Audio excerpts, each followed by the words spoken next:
All right, so you know you're here because you want to get the lowdown on, well, just about anything, really. That's right. But you also appreciate it when you can, you know, get straight to it. Absolutely. No, no beating around the bush. Get right into the good stuff. Exactly. Yeah. We're all about that here. And today we're doing a deep dive on something that, well, I'm sure affects just about everybody listening. I mean, how many of you eat out at restaurants? At least occasionally? It's a pretty universal experience, isn't it? It is. And I'm willing to bet we've all seen those headlines, the ones about restaurants getting temporarily shut down because of Yeah. some kind of, food safety issue. Oh, yeah. Those definitely grab your attention. Right. But what we're going to look at today goes way beyond that. We're gonna dig into some of the hidden ways eating at restaurants might be affecting your health, things you might not even realize. Exactly. And to do that, we've been looking at a bunch of different articles that examine, the ins and outs of how restaurants work. And it's really fascinating stuff. Oh, yeah. And our mission here is to shed some light Yeah. on those hidden aspects of eating out. That you might not normally even think about. Exactly. And we want to arm you with the knowledge you need HR. to make informed decisions. Without getting totally bogged down in, complex scientific details. Right. We want to keep it practical and relevant for everyday life. Exactly. Okay, so let's jump in. When we think about health risks at restaurants, those headlines about, food poisoning outbreaks, they tend to dominate the conversation, right? They're the ones that make the news. Right. But the information we've looked at suggests that those sensational stories, those are just the tip of the iceberg. It's really just a small part of a much bigger picture. Exactly. So what else is going on? Well, what really struck us was just the sheer number of potential health issues that are happening all the time, but don't get much attention. Oh, really?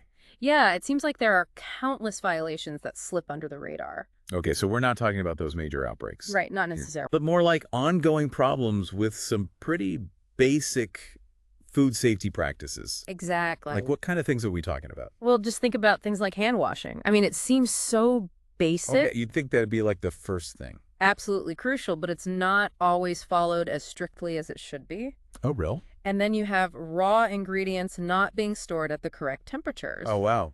That's pretty important too. Huge. And let's not forget about the kitchen environment itself. Right, if you really stop and think about it. It's not always the most pristine place. No, you've got all those surfaces and equipment.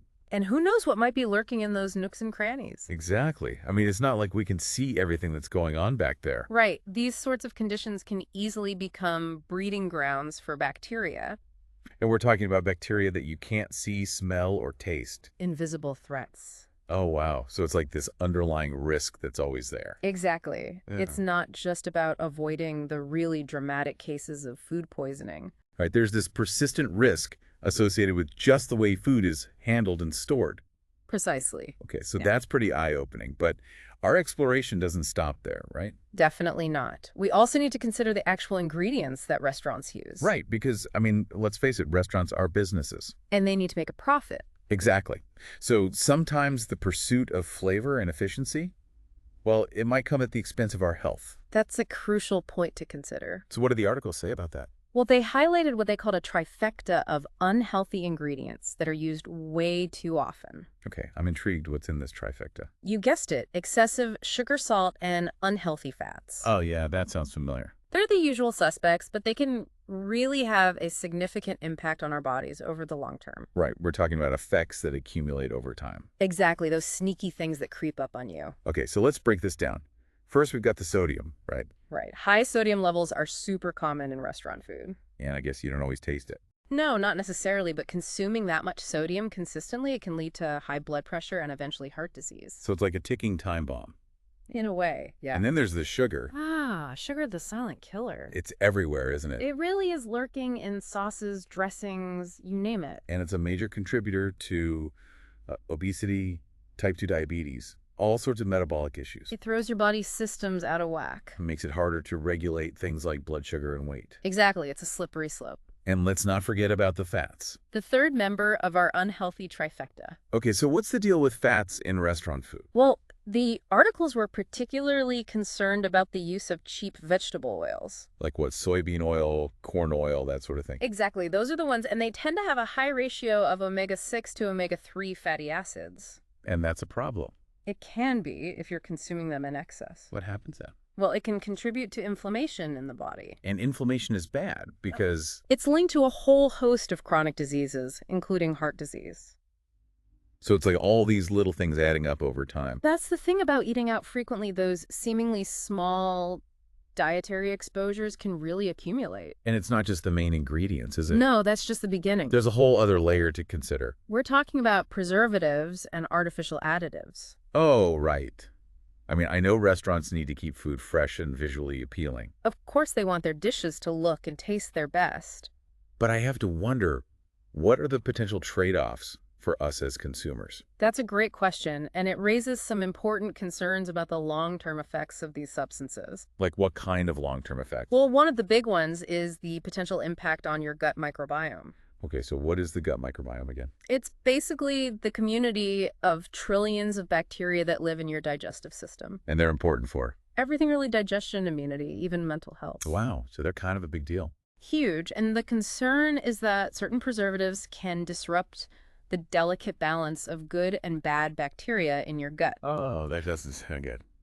It can lead to all sorts of problems like digestive issues and even a weakened immune system. So it's like a domino effect. And there are also concerns about how some additives might interfere with our hormones. Really? Yeah, potentially messing with things like hormone production and balance. Wow, I hadn't thought about that. And there's some speculation that these disruptions could play a role in the development of chronic diseases. Okay, so that's a pretty compelling reason to pay attention to what's in our food. Absolutely, and we're not done yet. Oh, there's more. We also need to talk about the quality of the foundational ingredients, particularly meat. Oh, yeah, that's a big one because it's kind of hard to know where that meat is coming from. And what kinds of practices might be involved in raising those animals. So what do the articles have to say about that? Well, they mention the use of hormones, antibiotics, and pesticides in some lower quality meats. And I'm guessing that's not ideal. Not really. These substances are often used in livestock farming to make the animals grow faster. And to prevent disease in those crowded conditions. Exactly. Yeah. But the problem is that these substances could have unintended consequences for our health. Especially if we're eating these meats regularly. It's a complex issue with a lot of factors at play. Okay, so we've covered potential food safety issues and some problematic ingredients. But there's another layer to this whole thing that we need to address. What's that? How restaurants market their food to us. Oh, right. Because these days everyone's so health conscious. Exactly. So restaurants are trying to appeal to that. But it sounds like deciphering a menu can be a lot trickier than we might think. It definitely can be, because the articles we looked at, they made it clear that not everything labeled healthy or all natural is actually as it seems. Oh, so it's kind of like a marketing game? In some cases, yes, it's a tactic called greenwashing. Greenwashing, what's that? It's basically when restaurants try to make their food sound healthier or more sustainable than it really is. Oh, so it's like misleading advertising. Pretty much. Okay, so can you give us an example of that? Sure, think about salads. I mean, when you see a salad on the menu, you automatically think healthy, right? Yeah. But it could be loaded with high-calorie, sugary dressings, fried toppings, tons of cheese. Oh, wow, all those hidden extras. Exactly, and suddenly that salad isn't so healthy anymore. It's like a wolf in sheep's clothing. And then there's the whole issue of so-called sustainable ingredients. Right, because that's a big buzzword these days. Huge, but sometimes it's legitimate and sometimes it's just a marketing ploy. And how are we supposed to know the difference? That's the tricky part. Without clear information, it's hard to tell. So it's like we're at the mercy of the restaurant.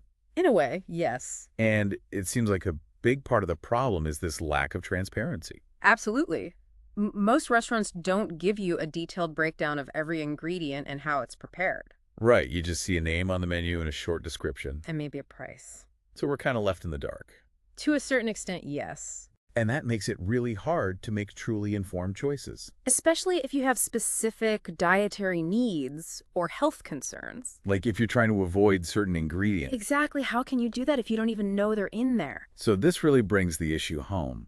It's not just about avoiding the obviously unhealthy stuff. It's about understanding what's really in our food, even in dishes that seem healthy. Right. And, one of the articles we looked at had this really interesting anecdote that illustrated this point perfectly. Oh, yeah, that was a powerful story. So it was about this friend of mine who ate out all the time. And they really thought they were making healthy choices. Yeah, they'd pick The grilled chicken, the salads, that kind of thing. The things that sounded nutritious. But then over time, they started experiencing all these health problems. Like digestive issues, constant fatigue. They even developed this weird skin condition that doctors couldn't figure out. It was really frustrating for them. And it wasn't until they started really paying attention to ingredients And asking detailed questions at restaurants. that they started to suspect a link between their eating habits and these health issues. It was like a light bulb went off. And what's so interesting about this story is that it wasn't some sudden dramatic illness. Right. It wasn't like they ate something and immediately got sick. It was this gradual decline in their overall well-being. Probably from consistently eating less than ideal ingredients. So it was like this insidious thing creeping up on them. Exactly. And it really highlights how important it is to be proactive. To not just accept what restaurants are telling us. To dig a little deeper. Okay, so after hearing all of this, it's easy to feel a bit overwhelmed. I can see how it could be a bit daunting. But the good news is that the information we've looked at also gives us some practical steps we can take. To take control of our health when we're eating out. So what can we do? Well, first and foremost, we need to be aware. Aware of what? That we can't just blindly trust menus anymore. Right. We need to be more discerning. Exactly. And that means asking questions. Like what kind of questions? Don't be afraid to ask about specific ingredients, how dishes are prepared, where the food comes from. I know that might feel a little awkward. It might at first, Yeah. but your health is worth it. And if there's nutritional information available, we should actually read it. Absolutely. Don't just glance at it, really take it in. Okay, so be informed, be proactive. And try to prioritize whole, minimally processed foods, even when you're eating out. Like choosing dishes with fresh vegetables, lean proteins, complex carbs. Exactly. And be mindful of those heavy sauces, fried foods, dishes with lots of added sugar or cheese. Okay, so it's about making conscious choices. And another thing to consider is which restaurants you choose to support. Oh, right, because we vote with our dollars. Exactly. So look for restaurants that prioritize transparency in their sourcing and preparation. Places that care about sustainability and use high-quality ingredients. By choosing those restaurants, we're sending a message to the industry. That we care about these things. And we're encouraging positive change. There's like a ripple effect. Exactly. Every little bit helps. And at the end of the day, the responsibility for our health lies with us. That's right. We can't expect restaurants to do everything for us. We need to be informed consumers. Ask questions, make conscious choices. And that's how we can navigate the potential pitfalls of restaurant dining. And protect our well-being. So as we wrap up this deep dive, the main takeaway is that eating out, while convenient and enjoyable, can have hidden implications for our health. That go beyond the obvious food safety concerns. It's about the quality of the ingredients, the preparation methods, even the way dishes are marketed. All these things can influence our health in ways we might not realize. So the next time you're planning to eat out, think back to what we've talked about today. Do you really know what you're eating? Maybe this deep dive will encourage you to be a little more curious. A little more proactive. And ultimately empower you to make choices that support your long-term health and well-being. That's what it's all about. Absolutely. Thanks for joining us. It's been a pleasure. And until next time, stay informed and stay well. Bon appétit. Bon appétit.